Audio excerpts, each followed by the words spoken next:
மார்க்கெட்டில் ஆயுத பூஜை பண்டிகை முன்னிட்டு பொரி, அவல், சர்க்கரை இதெல்லாம் விசேஷ பொருட்கள்.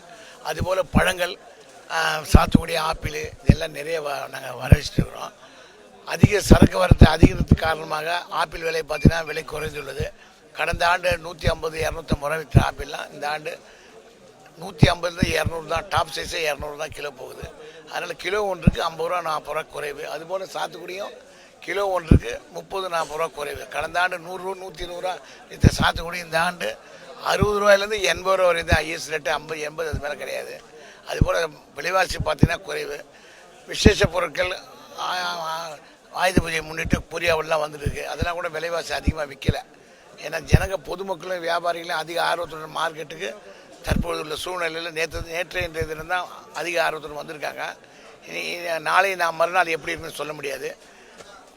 மழையின் காரணமாகவும் கிட்டத்தட்ட ரோடு சரியில்லாத காரணமாகவும் டிராஃபிக், அதாவது போக்குவரத்து ரொம்ப இடைஞ்சலாக இருக்குது. சில பள்ளங்கள்லாம் ஜனங்களை விழுந்து கூட வர்றாங்க டூ வீலர் எடுத்துகிட்டு. அதனால் அதனோட காரணமாக கூட இந்த மார்க்கெட்டுக்கு அதிக ஆர்வத்துடன் ஜனங்க வராத கூட இருக்கலாம். அதனால் வியாபாரங்கள் பார்த்திங்கன்னா மந்தம்தான். ஆயுத பூஜை பண்டிகை என்பது வடநாட்டில் இருக்கிறவங்களாம் வந்து